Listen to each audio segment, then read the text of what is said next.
پاک علیہ السلام اپنے غلام کو ساتھ لے کے مسواکیں لینے کے لیے چلے گئے.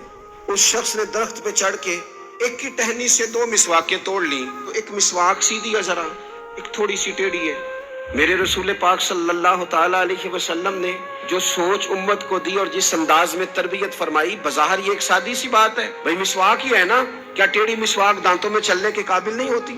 ایک کی ٹہنی سے توڑی گئی ہے، ذائقہ دونوں کا ایک جیسا ہی ہے.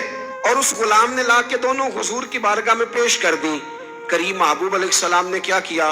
حضور نے وہ جو ٹیڑھی مسواک تھی نا، ٹیڑھی، وہ خود رکھ لی، اور جو سیدھی مسواک تھی وہ غلام کے ہاتھ میں تھما دی.